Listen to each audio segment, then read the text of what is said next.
대표적인 고부가가치 선박인 대형 LNG 운반선 건조 분야는 한국조선해양, 삼성중공업, 대우조선해양 등 국내 빅3 조선업체들이 압도적인 기술력으로 시장을 선점하고 있죠. 그런데 새해 들어 LNG 운반선 분야에서 한국과 중국의 피 튀기는 전쟁이 벌어지면서 중국이 중국 정부의 전폭적인 지원을 등에 업고 올해 초 전 세계에서 발주된 LNG선 10척 가운데 6척을 수주했다며 대대적인 홍보를 하고 있습니다. 그런데 말이죠. 속사정은 알려진 것과는 전혀 다른 내용이 있다고 합니다. 자세한 내용을 알아보도록 하겠습니다. 안녕하세요. 오지랖TV입니다. 대한민국이 선진국이라는 사실을 우리만 모르고 있죠. 세계인들이 바라보는 대한민국은 이미 선진국입니다.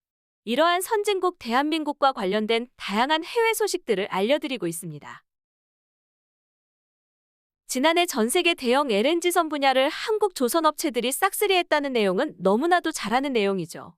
그런데 새해 벽두부터 LNG 운반선 시장에서 한국과 중국 조선업체들의 혈투가 펼쳐지면서 국내 조선업계에 따르면 전 세계에서 발주된 10척의 17만 4천 세제곱미터급 대형 LNG선 가운데 6척을 중국 후동중화조선이 수주했고 남은 4척은 한국조선해양과 대우조선해양이 각각 2척씩을 따냈다고 합니다. 국내 빅3 조선업체들이 87%에 달하는 시장 점유율을 장악하고 있는 분야인데 어찌된 일일까요? 중국 후동중화조선은 국내 빅3를 제외하고 거의 유일하게 대형 LNG선 건조 능력을 갖춘 조선업체로 중국 1위 조선소인 중국선박 공업집단 산하에 있죠. 작년 말 기준으로 국내 빅3의 LNG선 수주 잔고는 150척에 달한다고 합니다. 다시 말하면 앞으로 배를 만들어줘야 할 물량이 150척이라는 것이고 중국 후동중화는 이번에 수주한 6척을 포함해 모두 14척에 불과하다는 말입니다. 그런데 이런 중국 후동중화조선이 어떻게 고부가가치선인 LNG선을 발주받게 되었을까요? 계약 내용을 확인한 결과 중국 후동중화에게 LNG선 건조를 발주한 회사는 바로 일본의 대형선사인 MOL이라고 합니다.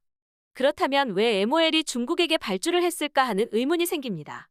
일본에게 한국이 아무리 싫다고 하더라도 고부가가치 선박의 건조 기술력이 한국과는 비교도 안 될 정도로 떨어지는 중국인데 말이죠. 의외로 이유는 간단합니다. 중국의 국영 에너지 업체인 중국해양석유 총공사에 용선되는 물량이라는 것입니다. 다시 말해 배를 빌린다는 말이죠. 사실상 중국 정부의 자체 발주라는 것입니다. 그럼 그렇지 하겠죠? 그런 반면 한국 조선업체에게 발주한 LNG선은 모두 그리스 선주들이라고 합니다. 또한 LNG선의 가격 차이도 상당하다고 합니다.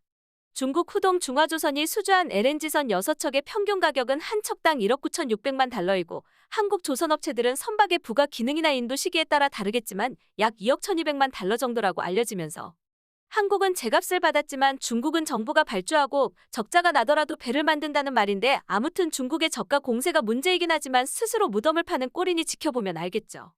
이처럼 중국이 LNG선 확보에 사활을 걸고 있는 것은 일단 천연가스 국제 가격 급등을 포함한 전 세계적 에너지 대란과 중국 내 전력난 속에 안정적인 LNG 수입원을 확보할 필요성을 느낀 데 따른 것으로 풀이되지만 특히 미국을 수입원으로 택한 것에는 미중 관계 관리 측면의 고려와 함께 미국으로부터 탄소 배출 감축 압박을 받는 상황에서 미국발 압박의 강도를 낮추려는 전략적 고려가 반영됐을 가능성도 없지 않아 보입니다. 그래서 중국은 지난 2021년 처음으로 일본을 제치고 국가별 LNG 수입량 세계 1위가 되었다고 합니다.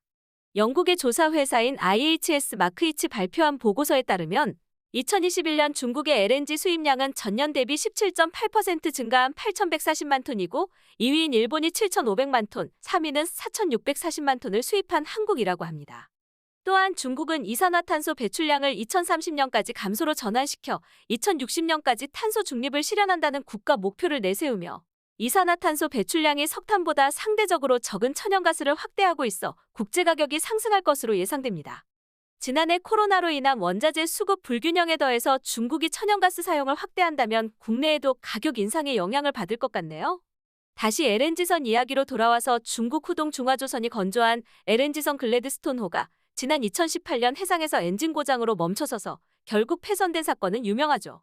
또 지난해 중국은 한국보다 낮은 가격으로 프랑스 선사로부터 2017년 9척의 초대형 LNG 추진 컨테이너선을 낮은 가격으로 수주했지만 하자가 계속해서 발생해 납기일을 맞추지 못하는 등 국제적인 망신을 당하기도 했죠. 이처럼 중국 정부는 LNG 등 원자재를 전략무기화하면서 자국 조선업체의 지원을 확대하며 자국 조선소의 선박 건조를 맡기는 해외 선사에 대해 선박 가격의 20%에 달하는 보조금을 지원하고 중국 국책금융기관도 자국 조선업체의 선박을 발주하는 해외 선사에 대해 선박 건조 대금 전액을 1% 이하의 금리로 빌려주는 등 전방위적으로 일감 몰아주기를 하고 있지만 언제까지 낮은 인건비와 저가 전략으로는 한계가 분명하겠지만 당분간은 중국의 저가 공세에 조금은 고전하겠지만 국내 조선사들은 기술력에서 해답을 찾아가고 있습니다. 미래 선박 분야에서 유럽 조선업체들에 뒤처져 있지만 국내 조선업체들은 연료 절감, 자율운항 등 지속적인 연구개발에 더 많은 투자를 하는 전략을 세워 앞으로도 한국조선이 고부가가치 선박을 비롯해 수주 물량 등에서도 지속적으로 세계 1위를 지켜나가기를 기원합니다. 오지랖TV에서 전해드렸습니다. 구독과 좋아요는 좋은 영상을 만드는 데 큰 도움이 됩니다. 오늘 하루도 행복하세요. 감사합니다.